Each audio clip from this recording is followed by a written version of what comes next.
ಇವಾಗಿನ ಸಮಾಜದೊಳಗೆ ನೇರವಾಗಿ ಮಾತಾಡೋ ವ್ಯಕ್ತಿ ಕಂಡ್ರೆ ಯಾರಿಗೂ ಇಷ್ಟ ಆಗಿಲ್ಲ.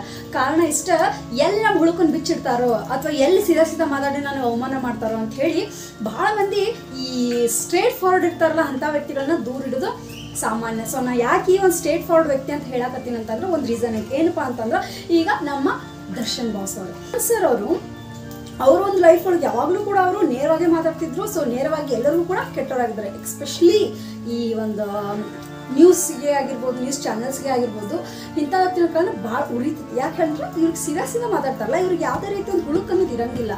ಸೊ ಇಂಥ ಒಂದು ಕಣ್ಣಿಗೆ, ಇಂಥ ಕ್ಯಾಮ್ರಾಗಳ ಕಣ್ಣಿಗೆ ನಮ್ಮ ದರ್ಶನ್ ಸರ್ನ ಭಾಳ ಘಮಂಡ ಐತಿ, ವ್ಯಕ್ತಿಗೆ ಭಾಳ ಸೊಕ್ಕ ಐತಿ, ಗರ್ವ ಐತಿ, ಹಿಂಗಂತೆ ಭಾಳ ಮಾತು ಬಂದಿರ್ತಾವೆ. ಓಕೆ ಬರಲಿ, ಏನು ಪ್ರಾಬ್ಲಮ್ ಇಲ್ಲ. ಆಗ ಯಾವ ರೀತಿ ಇತ್ತು ಒಂಥರ ದರ್ಶನ್ ಸರ್ ಅಂತಂದ್ರೆ ಭಾಳ ಅಹಂಕಾರ ಇರೋ ವ್ಯಕ್ತಿ, ಭಾಳ ಸೊಕ್ಕಿರೋ ಅವ. ಬೇರೆ ನಟರನ್ನ ಕಂಪೇರ್ ಮಾಡಿದ್ರೆ ಇವ್ರಿಗೆ ಒಂಚೂರು ತಗ್ಗಿ ಬಗ್ಗಿ ನಡೆಯೋದಿಲ್ಲ. ಯಾಕ್ರಿ ನಡಿಬೇಕು, ಸರಿಯಾಗಿ ಮಾತಾಡೋರಿಗೆ ತಗ್ಗಿ ಬಗ್ಗಿ ನಡೆಯೋ ಅವಶ್ಯಕತೆ ಇಲ್ಲ. ಒಂದು ನಾನು ಹೇಳ್ತೀನಿ ಯಾಕಪ್ಪ ಅಂತಂದರೆ, ಇವಾಗ ನೋಡ್ರಿ ಕೆಲವರು ಪಾಲಿಶ್ ಲ್ಯಾಂಗ್ವೇಜ್ ಇರ್ತದೆ. ಸೊ ಈ ನಮ್ಮ ದರ್ಶನ್ ಬಾಸ್ ಹೇಳ್ಬೇಕಂದ್ರೆ, ಡಿ ಬಾಸ್ ಅಂತ ಹೇಳ್ಬೇಕಂದ್ರೆ ಅವ್ರು ಪಾಲಿಶ್ ಲ್ಯಾಂಗ್ವೇಜ್ ಇಲ್ಲವೇ ಇಲ್ಲ.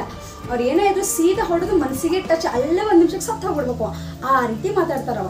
ಸೊ ನಾನು ಯಾಕೆ ದರ್ಶನ್ ಸರ್ ಬಗ್ಗೆ ಮಾತಾಡ್ತಿದ್ದೀನಿ ಅಂತಂದರೆ, ಅವ್ರು ಮಾತಾಡೋ ರೀತಿ, ಅವ್ರು ಮಾತಾಡೋ ತರೀಕ, ಅವರು ನೇರ ನೋಡಿ ನನಗಂತೂ ಭಾಳ ಇಷ್ಟ ಆಗುತ್ತೆ. ಸೊ ಅದಕ್ಕೆ ನಾನು ಅವ್ರ ಬಗ್ಗೆ ಹೇಳ್ತಾ ಇದ್ದೀನಿ. ಏನು ವಿಷಯ ಇವಾಗ ನಡೀತಾ ಇರೋದು ಅಂತಂದರೆ, ರೇಣುಕಾ ಸ್ವಾಮಿ ಅವ್ರನ್ನ ಕೊಲೆ ಮಾಡಿದ್ದಾರೆ.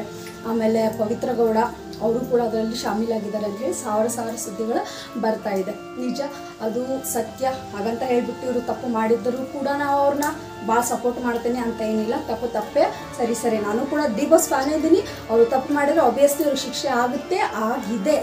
ಸೊ ಆ ಒಂದು ಶಿಕ್ಷೆ ಬಗ್ಗೆ ನಾನು ಏನು ಹೇಳಕೊಂತೇನೆ ಅಂತಂದ್ರೆ, ಈ ರೇಣುಕಾ ಸ್ವಾಮಿ ಅವರ ಕೊಲೆ ಪ್ರಕರಣದೊಳಗೆ ದರ್ಶನ್ ಸರ್ನ ಮತ್ತು ಪವಿತ್ರ ಗೌಡ ಅವ್ರನ್ನ ಅರೆಸ್ಟ್ ಮಾಡಿದ್ದಾರೆ. ಸೊ ಅದರಿಂದ ಇನ್ವೆಸ್ಟಿಗೇಷನ್ಸ್ ಎಲ್ಲ ನಡೆಯಕತ್ತಿತ್ತು. ಸೊ ಇನ್ವೆಸ್ಟಿಗೇಷನ್ ನಡೆಯುವಂಥ ಸಂದರ್ಭದೊಳಗೆ ಏನಾಗೈತೆ ಅಂತಂದ್ರೆ, ಈಗ ಲಾಸ್ಟಿಗೆ ಜೀವಾವಧಿ ಶಿಕ್ಷೆ ಅಂತೇಳಿ ಭಾಳ ಊಹಾಪೋಹಗಳು ಮಾತು ಬರಾಗತ್ತವೆ. ಬಟ್ ಇನ್ನೂ ಕನ್ಫರ್ಮ್ ಆಗಿಲ್ಲ. ಬಟ್ ಸದ್ಯಕ್ಕೀಗ ಜೈಲಂತೂ ಐತಿ. ಆದ್ರೆ ಯಾವುದು ಹೀಗೆ ಜೀವಾವಧಿ ಶಿಕ್ಷೆ ಆಗೈತಿ ಅಥವಾ ಹಾಗೆ ಎಷ್ಟು ವರ್ಷ ಜೈಲು ಅನ್ನೋದು ಇನ್ನೂ ಮಟ್ಟ ಪ್ರಕಟಣೆ ಆಗಿಲ್ಲ. ಬಟ್ ಸದ್ಯದ ಪರಿಸ್ಥಿತಿ ಯಾವ ಥರ ಐತೆ ಅಂದರೆ, ಜೈಲು ಹೋಗ್ಯಾರ, ಅದು ಫ್ಯಾಕ್ಟ್ ಐತಿ.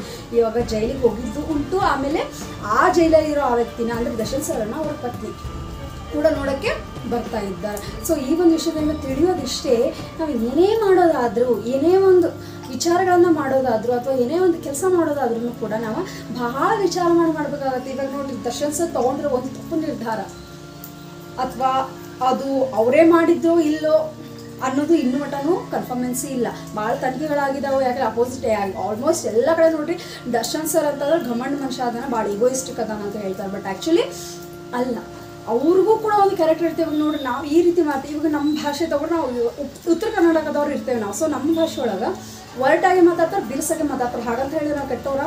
No, not at all. ಅವ್ರು ಬಂದಿರೋ ರೀತಿ, ಅವ್ರು ಬೆಳೆದಿರೋ ರೀತಿ ಆ ಥರ ಇರ್ತದೆ. ಯಾಕೆ ಹೇಳಿ ಕೆಲವೊಬ್ಬರಿಗೆ ಪಾಲಿಶ್ ಲ್ಯಾಂಗ್ವೇಜ್ ಅಂದರೆ ಇಷ್ಟ ಆಗಲ್ಲ. ಈಗ ಫಾರ್ ಎಕ್ಸಾಂಪಲ್ ನನಗೂ ಕೂಡ ಯಾರಾದರೂ ನಾಟಕ ಮಾಡ್ಕೊಂಡು ಮಾತಾಡ್ತಾ ಬಂದರೆ ಐ ಅಂಡರ್ಸ್ಟ್ಯಾಂಡ್ ಯಾವ ಥರ ಹೆಂಗೆ ಇರೋ ವ್ಯಕ್ತಿ ಯಾವ ಥರ ಅಂತೇಳಿ ಗೊತ್ತಾಗ್ತದೆ ನನಗೆ.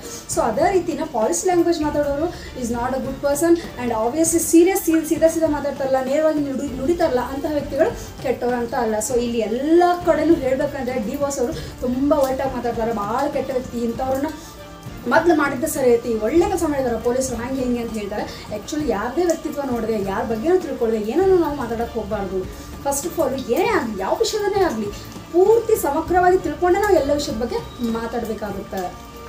ಸೊ ಈಗ ಮುಖ್ಯ ನಟರುಗಳಾಯಿತು ಅಥವಾ ಎಲ್ಲ ನಟರುಗಳು ಆಯಿತು ಅಥವಾ ಲಾಯರ್ಸ್ಗಳಾಯಿತು, ಇಲ್ಲ ಜೀವಾವಧಿ ಶಿಕ್ಷೆ ಆಗ್ಬೋದು ಅಂತ ಹೇಳ್ತಾರೆ. ಬಟ್ ಇನ್ನು ಮಟ್ಟ ಯಾವುದೂ ಕೂಡ ಕನ್ಫರ್ಮೆನ್ಸಿ ಇಲ್ಲ. ಬಟ್ ಸದ್ಯದ ಪರಿಸ್ಥಿತಿ ಒಳಗೆ ಭಾಳ ಕ್ರಿಟಿಕಲ್ ಐತಿ. ಯಾಕಂತಂದ್ರೆ ಏನು ಹೇಳೋಕ್ಕೆ ಸಾಧ್ಯ ಇಲ್ಲ. ಬೇಲಂತೂ ಸಿಗೋಂಗ ಇಲ್ಲಿಗ ಅಷ್ಟು ಕಟ್ಟನಿಟ್ಟಾಗಿ ನಿಂತು ಬಿಟ್ಟಾರ. ಸೊ ನೋಡೋಣ ಏನು ಎಲ್ಲ ಅವ್ರು ಮಾಡಿದ್ದು ತಪ್ಪೇ. ಆ ಒಂದು ವ್ಯಕ್ತಿ ಕೊಲೆ ಆಗಬಾರ್ದಾಗಿತ್ತು. ಆತನ ಹೆಂಡತಿ ಕೂಡ ಒಂದು ಗರ್ಭವತಿ ಇದ್ದು, ಮಗು ಕೂಡ ಆಯಿತು ಇವಾಗ ರೀಸೆಂಟಾಗಿ. ಸೊ ಅವ್ರಿಗೆ ನೋಡಿದ್ರು ಕೂಡ ಪಾಪ ಅನಿಸುತ್ತೆ. ಬಟ್ ಎಲ್ಲೋ ಒಂದು ಕಡೆ ಆಯಿತು, ತಪ್ಪು ಮಾಡಿದಾರು, ಶಿಕ್ಷೆನೂ ಆಗ್ತೈತಿ, ಆಗಲಿ. ತಪ್ಪು ಮಾಡಿದ್ರಿಗೆ ಶಿಕ್ಷೆ ಆಗಲೇಬೇಕು, ಆಗಲಿ. ಆದರೆ ತುಂಬ ಕೆಟ್ಟದಾಗಿ ವರ್ತಿಸೋದು, ಅವ್ರು ಮಾಡಿದ್ದೇ ಸರಿ, ಹೀಗೆ ಮಾಡಬೇಕಿತ್ತು, ಹೀಗೆ ಆಗಬೇಕಿತ್ತು ಅವ್ರಿಗೆ ಅಂತೇಳಿ ಕೆಲವು ಜನರು ತುಚ್ಛವಾಗಿ ನಾವು ಮಾತಾಡ್ತಾರೆ. ಈ ಥರ ಮಾತಾಡೋದು ತಪ್ಪಾಗುತ್ತೆ. ಯಾವುದೇ ವ್ಯಕ್ತಿನಾಗಲಿ ನಾವು ನೋಡಿದ ತಕ್ಷಣ ಅಳಿಯೋದಲ್ಲ. ಸೊ ಅವ್ರು ಕೆಟ್ಟವರು ಒಳ್ಳೆಯವರು ನಾವಂತೂ ಹೊಡಿಲಿ. ದರ್ಶನ್ ಸರ್ ಅಂದ್ರೆ ನಮಗೇನು ಗೊತ್ತಾಗಿಲ್ಲ, ಅವ್ರು ಮಾತಾಡೋ ರೀತಿ ಅವ್ರು ಹೀಗೆ ಅದಾರ ಅಂತ ನಮ್ಗೆ ಗೊತ್ತಾಗುತ್ತೆ ಅಲ್ವಾ.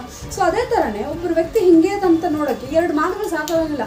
ನೋಡಬೇಕು, ಒಬ್ಬ ವ್ಯಕ್ತಿತ್ವನ ಅಳಿಯೋದು ಕಷ್ಟಕರ. ಆ್ಯಕ್ಚುಲಿ ಹೇಳ್ಬೇಕಂದ್ರೆ ರಿಯಾಲಿಟಿ ಒಳಗೆ ಒಬ್ಬ ವ್ಯಕ್ತಿಯ ಚರಿತ್ರೆಯನ್ನು ಹೇಳೋದು ಭಾಳ ಅಂದ್ರೆ ಭಾಳ ಕಷ್ಟಕರ ಇರ್ತದೆ. ಸೊ ಯಾವುದೇ ಒಂದು ವ್ಯಕ್ತಿಗಳ ಬಗ್ಗೆ ಆಗಲಿ ಕೂಡ ನಾವು ಹೀಗೆ ಹೇಳ್ಬಿಡ್ಬಾರ್ದು, ಹಿಂಗೆ ಅದೇನೇ ದೇವರಲ್ಲ ಆಯಿತಾ, ಏನು ಆ ಬಗ್ಗೆ ಅವ್ರ ಜೊತೆ ಇದ್ದು ಅವ್ರ ಬಗ್ಗೆ ತಿಳ್ಕೊಳ್ಳೋಂಥರಲ್ಲ. ಸೊ ಯಾವತ್ತೂ ಕೂಡ ತುಚ್ಛವಾಗಿ ಕೀಳಾಗಿ ಒಬ್ಬರ ಬಗ್ಗೆ ಮಾತಾಡೋಕ್ಕೆ ಹೋಗಬಾರ್ದು. ಸೊ ಈ ಒಂದು ವಿಡಿಯೋ ಮೂಲಕ ನಾ ಹೇಳೋದಿಷ್ಟೇ, ತಪ್ಪು ಮಾಡಿದ್ದಾರೆ, ತಪ್ಪಿಗೆ ಶಿಕ್ಷೆ ಆಗುತ್ತೆ. ಆದರೆ ಯಾವುದೇ ರೀತಿ ಕೆಟ್ಟದಾಗಿ ಅವಾಚ್ಯ ಶಬ್ದಗಳನ್ನು ಆ ವ್ಯಕ್ತಿಗೆ ಅಂದರೆ ಡಿ.ಬಾಸ್ ಸರ್ಗೆ, ದರ್ಶನ್ ಸರ್ಗೆ ಯಾವುದೇ ರೀತಿ ಮಾತಾಡೋ ಹಾಗಿಲ್ಲ. ಸೊ ನಾನು ತುಂಬ ಕೇಳಿ ಬಂದಿದೆ ಈ ವಿಷಯ, ಅದಕ್ಕೆ ನಾನು ಇವಾಗ ಹೇಳ್ತಾ ಇದ್ದೀನಿ. So thank you so much ಯಾರು ನನ್ನ ವಿಡಿಯೋ ನೋಡಿದ್ದೀರಿ. ಸೊ ಯಾರು ಸಬ್ಸ್ಕ್ರೈಬ್ ಆಗಿಲ್ಲ, ಸೊ ಪ್ಲೀಸ್ ಸಬ್ಸ್ಕ್ರೈಬ್ ಆಗಿ ಅಂತ ಹೇಳ್ತಾ thank you so much, bye.